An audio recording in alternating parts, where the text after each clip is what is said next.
ഈ MBBS-ഉം MD-യും ഒക്കെ കഴിഞ്ഞു വളരെ ഉന്നതമായ റാങ്കോടുകൂടി വിദ്യാഭ്യാസ കാലഘട്ടം നിർവഹിക്കുകയും അതിനുശേഷം ഉന്നതമായ രീതിയിൽ തന്നെ കർമ്മപഥത്തിൽ ഇപ്പോൾ പ്രവർത്തിക്കുകയും ചെയ്യുന്ന ഒരു സ്ത്രീ ജാതകം. നമുക്ക് 12 രാശികളും 7 ഗ്രഹങ്ങളും വച്ച് നോക്കാം.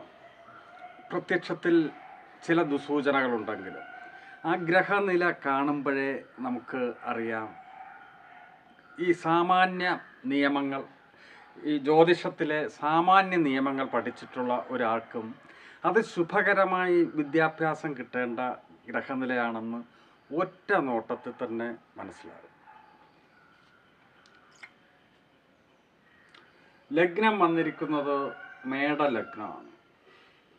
ലഗ്നത്തിൻ്റെ 7-ൽ ഗുരുവും ശുക്രനും ബുധനും, 8-ൽ രവിയും കുജനും, 11-ൽ ശനി, 12-ൽ ചന്ദ്രൻ.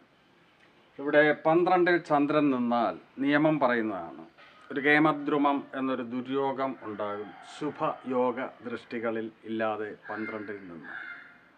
പക്ഷേ ആ ഒറ്റ കാരണം കൊണ്ട് മാത്രം ഈ ദുര്യോഗം സംഭവിക്കില്ല. ഞാൻ അനുഭവ ജ്യോതിഷ ഇടുന്നത് ചില നിയമങ്ങൾ പറഞ്ഞിട്ട് അത് അപ്പടി ആവർത്തിക്കുമെന്ന് പറയരുത്. ഒരുപാട് കാര്യങ്ങൾ ഇതിൽ മിക്സ് ചെയ്യണം.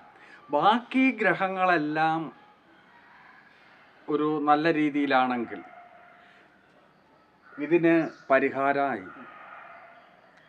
വിദ്യാഭാവമായ 2-ലേക്ക് ലഗ്നാധിപൻ തന്നെ ദൃഷ്ടി ചെയ്യുന്നു.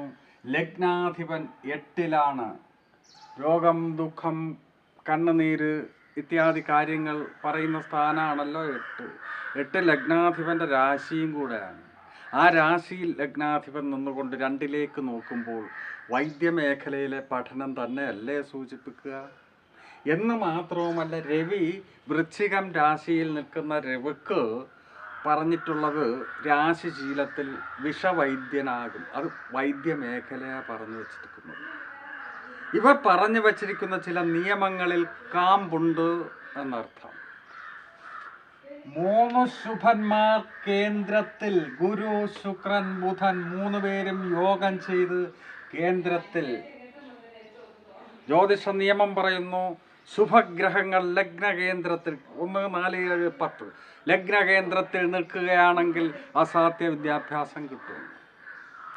നോക്കൂ, ലഗ്നവുമായി ബന്ധപ്പെടുന്ന ഗ്രഹങ്ങൾ ഗുരു, ബുധൻ, ശുക്രൻ ലഗ്നത്തിലേക്ക് ബന്ധപ്പെടുന്നു. ശനി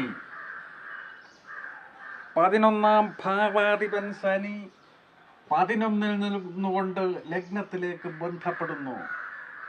സ്വക്ഷേത്ര ബലവാനായി ശനി, സ്വക്ഷേത്ര ബലവാനായി ചൊവ്വ, സ്വക്ഷേത്ര ബലവാനായി ശുക്രൻ. ഈ ഗ്രഹനിലക്കാരി ഇതായില്ലെങ്കിൽ അത്ഭുതപ്പെടാനുള്ളൂ. ചില ഗ്രഹനിലകൾ നമ്മുടെ ജ്യോതിഷ നിയമങ്ങൾക്കും അപ്പുറം ദുരൂഹത ഏറിയതാണ്. ചിലത് ഇങ്ങനെ പ്രത്യക്ഷത്തിൽ തന്നെ നമുക്ക് കാണിച്ചു തരും.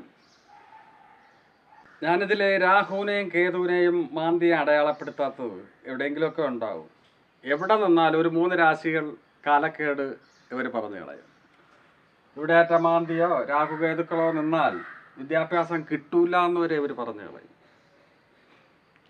അതുകൊണ്ട് ജാതക നിരൂപണത്തിന് അതാവശ്യമില്ല.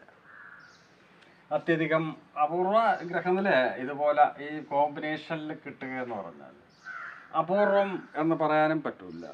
നോക്കൂ, ചന്ദ്രൻ മാത്രം 2.25 ദിവസം കൊണ്ട് ചാടിക്കൊണ്ടിരിക്കും. ശനി ഇവിടെ തന്നെ ഉണ്ടാവും. കുജൻ 1.5 മാസം ഇവിടെ ഉണ്ടാവും. ബാക്കി ഗ്രഹങ്ങളെല്ലാം ഓരോ മാസം ഏകദേശം ഉണ്ടാകും. കുറച്ചു കാലം ഈ ഗ്രഹനില നിൽക്കും.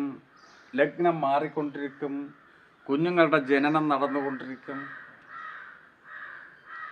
ലഗ്നം മാറുന്നതോടു കൂടിയാണല്ലോ ഭാവവ്യത്യാസം ഉണ്ടാകുന്നത്. നോക്കൂ, അതേ ദിവസം തന്നെ ലഗ്നം ഇവിടെ വരാമല്ലോ. ഇവിടെ വരുമ്പോൾ 3 ശുഭഗ്രഹങ്ങൾ 8-ലാവുമല്ലോ. ശനി 12-ലാകുമല്ലോ. അങ്ങനെ ഭാവമാറ്റം സംഭവിക്കുക. എല്ലാ ദിവസവും ചില ലഗ്നങ്ങൾ, ചില സമയങ്ങൾ നല്ലതും ചില ലഗ്നങ്ങൾ പൊല്ലാത്തതുമായി മാറും. നിങ്ങൾക്ക് ഈ വീഡിയോ ഉപകാരപ്രദമായെങ്കിൽ ലൈക്ക് ചെയ്യണമെന്ന് അപേക്ഷിച്ചുകൊണ്ട് നന്ദി.